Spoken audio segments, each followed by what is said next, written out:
Tuachana na mambo bwana, tuanze zetu Morning Express kwa kutazama kimataifa utaratibu ambao tuko nao mchungu. Na katika pita zangu nikakutana bwana na taarifa ambayo nyuma tuligusia kidogo bwana, huenda kashtakiwa huyu itakuwaje na nini, lakini sasa Netanyahu bwana rasmi anakwenda kushtakiwa na warrant tayari imekwisha kutolewa kwa waziri mkuu wa Israel Benjamin Netanyahu na maafisa wengine takriban 36 wa serikali yake kuhakikisha wanatiwa nguvuni kwa ajili ya kushtakiwa bwana Benjamin Netanyahu. Hii imekaaje mchungu? Pengine kutokana na kile ambacho kimeendelea au kuna zaidi ya yale ya ukanda wa Gaza? Yes, kwanza ni kwamba hiyo ni mojawapo ya tukio ambalo linamkumba Benjamin Netanyahu, waziri mkuu wa Israeli na kiongozi wa chama cha Likud ambacho kinaongoza serikali ya mlengo wa kulia, serikali ya kiafidhina katika nchi ya Israeli. Inashutumiwa na anashutumiwa kwamba katika kile ambacho kinachoitwa operation ambayo ilianza Oktoba 7 mwaka 2023 ambayo iliweza kupelekea mauaji ya Wapalestina katika ukanda wa Gaza. Zaidi ya watu 60,000 walifariki katika ile operation ambayo inafanywa na jeshi la IDF na serikali ya Netanyahu na chama cha Likud cha mlengo wa kulia. Kwa hiyo imekuwa ni ajenda kubwa ya kimataifa na kimsingi imekuwa ikigawanya mataifa mbalimbali. Sasa hoja msingi hapo ni kwamba kwa nini Netanyahu anashtakiwa, lakini vile ni mataifa gani ambayo wamepeleka kesi katika ICC. Sawa. Ni muhimu zaidi kuelewa. Yes. Cha kwanza ni kwamba taifa ambalo limepeleka kesi ICC ni taifa la South Africa. Ndio. Na hapa kuna vitu viwili vya msingi. Kuna ICC, kwa kwamba International Criminal Court, mahakama ya kimataifa ya uhalifu, haki za binadamu na uhalifu wa kivita. Lakini pili kuna kitu kinaitwa ICJ, International Court of Justice, ambao katika vile vyombo vitano vya Umoja Mataifa chombo au mahakama ya haki inaitwa ICJ. Ukiacha Security Council, ukiacha Universal Declaration of Human Rights, ukiacha Social and Economic Council, lakini moja ya chombo cha Umoja Mataifa kinaitwa ICJ. Sasa swali lingine la kujiuliza ni kwamba kwa nini South Africa amekuwa akiweka ngumu dhidi ya watu wa Netanyahu na serikali ya Israeli. Cha kwanza, wa South Africa wanasema kwamba alichokifanya Netanyahu katika ukanda wa Gaza ni mauaji ya halaiki. Hilo la kwanza.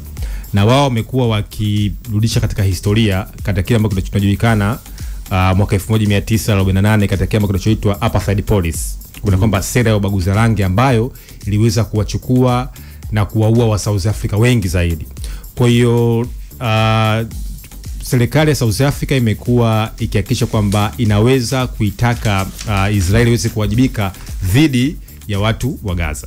Sasa katika hiyo hoja ambayo imepelekwa na South Africa, kuna mataifa mbalimbali ambayo yamekuwa kiunga mkono juhudi. Ukiacha harakati mbalimbali za kimataifa ambazo zilikuwa zikiongozwa na wanaharakati wa nchi za Ulaya. Kwa mfano tumeshuhudia na Uturuki juzi imekuwa sehemu ya kuitaka Netanyahu waweze kushtakiwa na ICC. Tena na Uturuki sio tu ICC, hata kwao kule na wenyewe asikanyage. Na swala msingi la kujiuliza ni kwamba ICC inafanyaje kazi? Nimeweza vipi kuelewa. ICC ilianzishwa na tamko la Roma la mwaka 1998, inaitwa Roma Statute. Mwaka 2002 ikaanza operation yake. Lakini ili mtuhumiwa kwa mfano aweze kukamatwa na ICC, kwa mfano kama Netanyahu, lazima hiyo nchi iweze kutia saini huo mkataba wa Roma. Sawa? Ikishatia saini inakuwa responsible. Yaani mataifa yote ambayo yametia saini mkataba wa Roma, katika ule mshtakiwa ambaye anashtumiwa akienda kuhudhuria au kutembelea hiyo nchi inakuwa na jukumu la kuweza kumkamata huyo mtuhumiwa ambaye anatuhumiwa na ICC au ICJ. Sasa Israeli sio mwanachama wa ICC, kwa kwamba hajatia saini mkataba wa Roma. Yumo. Kama vile ambavyo Marekani wanatambua mkataba wa Roma lakini hawajatia saini. Hawamo. Yes, kama vile ambavyo Urusi ambaye alikuwa ni mwanachama alitia saini mkataba wa Roma tangu mwaka 2014. Lakini baada ya kuivamia Ukraine na kuchukua Crimea mwaka 2014 akajitoa mwaka 2016. Kama vile ambavyo ilivyokuwa India, Marekani, Israeli, China hawa sio wanachama wa ICC. Kwa hiyo wenyewe wamekuwa kijenga hoja kwamba maslahi ya taifa hayawezi kuzidi ya kile kinachoitwa uhalifu wa kimataifa ambao kimefanywa na watu wa Hamas na chama cha Hamas. Kwa sasa kumekuwa kuna hiyo pressure kubwa zaidi duniani. Netanyahu lazima akamatwe apeleke ICC. Lakini sasa kumekuwa kuna makatazo mengi ambayo yamekuwa yakiongozwa na nchi ya Marekani na Trump. Alimwambia kwamba ule kamishna wa ICC kwamba usikanyage Marekani na nchi mbalimbali za Ulaya kwa lengo la kumkingia kifua Netanyahu. Na hoja ni kwamba nchi za Marekani na Magharibi wanaamini kwamba walichokifanya Hamas ni ugaidi na mauaji ya ugaidi, lakini vile Hamas kwa mtazamo wa Kimagharibi ni chama ambacho kinatajwa kwamba ni shirika la kigaidi. Lakini katika mtazamo wa kimataifa inataja kwamba walichokifanya Netanyahu wakina Israel wamefanya uvunjifu mkubwa sana wa haki za binadamu. Kwa hiyo hizo harakati za kimataifa zilikuwa zikiongozwa na South Africa na Uturuki na wanaharakati mbalimbali duniani ambao wamekuwa Netanyahu aweze kushtakiwa katika mahakama ya kimataifa.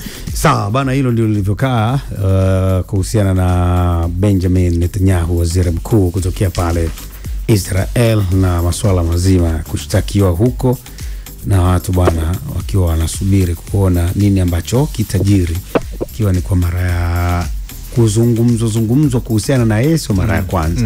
Ila sasa hiyo warrant sio nani kutolewa kama vile warrant ambayo alionayo Putin vile ilizungumzwa. Nafikiri kama sasa hivi haizungumzi sana tena. Na kwa mfano katika moja ya kikao cha BRICS ambapo kilifanyika South Africa, kama unakumbuka, Putin ya kuhudhuria ule mkutano wale uzulia kwa njia ya video kwa sababu South Africa wao wametia saini mkataba wa Roma. Na wakaambiwa watu wengi walikuwa wanasubiria kama atafika na ataweza kukamata. Na ili muhimu kupokea ICC haina jeshi, ila wanachama ambao umetia mkataba wa Roma ndo wanajeshi. Kwa hiyo mtuhumiwa ambaye atashtomiwa kwa mfano Netanyahu akikanyaga kuna nchi ambayo imetia saini mkataba wa Roma, ile nchi husika kwa kutumia polisi wake wana jukumu la kumkamata huyo mtu na kumpeleka The Hague. Saje akienda kwa mfano Netanyahu, kwa mfano akienda kwa mfano Ufaransa, Marekani, Uingereza ambao wamekuwa ni mabwana mkubwa wa kuweza kuikingia kifua Israel, anaweza kukamatwa. Kwa hiyo kama vile ambavyo kwa mfano Putin baada ya kushinda urais alienda China